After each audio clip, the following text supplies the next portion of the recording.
Raj, thank you so much for joining us here at SuperReturn International. It's great to see you and really good to get your insights at the moment about how you feel the environment is and where the opportunities lie at the moment in such a tricky economic landscape. Thank you for having me firstly. Look, like you said, it's a very tricky environment, right? There's a great deal of volatility in the public markets, equity and debt as well as high yield and broadly syndicated loans. But this is the kind of environment a firm like Oaktree really dwells and succeeds in, right? For a couple of reasons.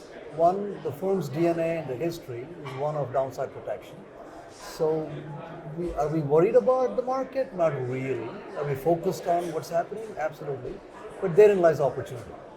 These are the kind of markets where a firm like ours can really go in aggressively and find value where others may not or others are fearful to get into. That's the benefit of private capital in a way, isn't it? They've always done quite well in this sort of dislocated environment anyway. Yes and no. If you think about private capital, right? Private capital is a pretty substantial asset class right now, but most of the capital came in after the cycle. It's certainly done well in a bull market for the last 14, 15 years, but most managers who do private capital have not invested aggressively pre-cycle. Like I tell our investors all the time, look, it's important to do two things in private capital. One is to manage your portfolio very well when choppy times arise. And two, most importantly, to invest aggressively. If those are the best times to invest, it's kind of hard to do both. Very few managers can do both, and most people in direct lending don't have the experience to begin with because it's a recent phenomenon. You talked there about managing your portfolio well. What does that look like from your point of view?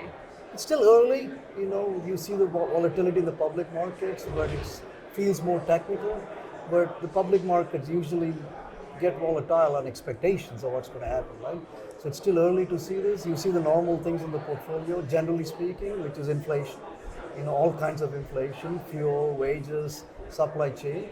You certainly see demand slacking in certain sectors because it's a combination of two things, right? Wealth effect. When people find their wealth diminishing, either real or perceived based on their stock balance. And if you see, this is what happens in every market where people pull back.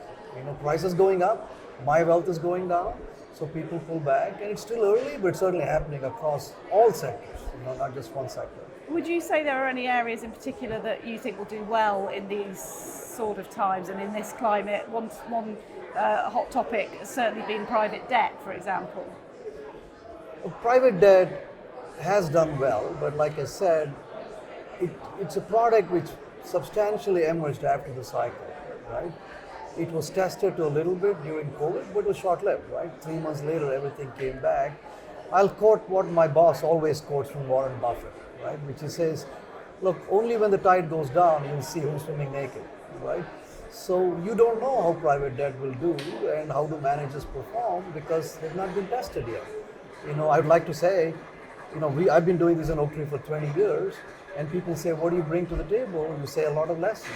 You learned a lot of lessons, and that's what you need to manage a private debt portfolio, but it's too early to say, So with that 20 years of experience, what will your approach be, and what will you be looking to do over the short to sort of 2-year future now? This is an environment, like I said, right? You need to have built a portfolio which is defensive, and if it is not, you need to know how to manage it. That's goal number one, because you need to deliver a good results to your investors. Goal number two is to find opportunities where other people are fearful to enter, and this is the kind of environment which Oaktree flourishes in. And so in a way, it's a positive double whammy. This is an environment where you can distinguish yourself, and this is an environment where you can also make better investments. And direct lending has been, it's hard to produce alpha now, right? Because of the sheer size. Private debt is close. Depending on who you speak to, you probably know this better than I do. It's probably $800 billion to $1 trillion in size. Once you get larger, it's harder to produce alpha, right?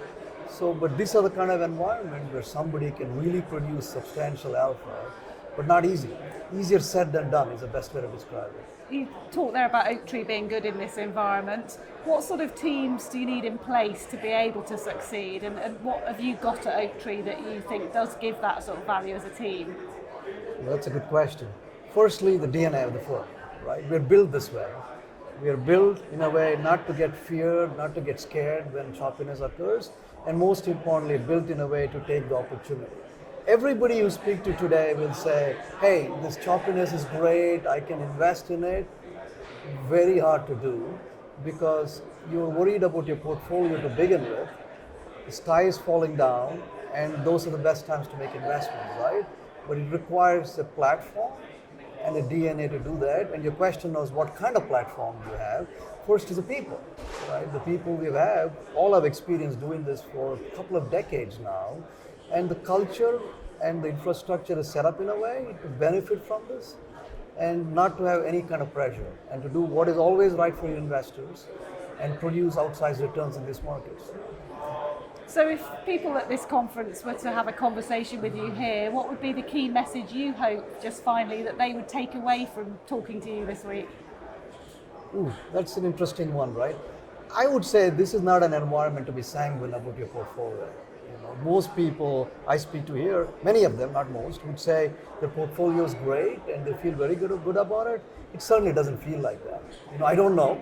We take a lot of pride in making sure we don't macro forecast in the economy, but this is an environment to be very focused on what you're putting into your portfolio, managing your portfolio, and more importantly, like I said, look out for new opportunities. And like I said, easier said than done. I'm repeating myself, but that is the essence of how to think about this market. Raj, thank you so much for sharing your thoughts. Good to see you. Thank you for having me. Take care now.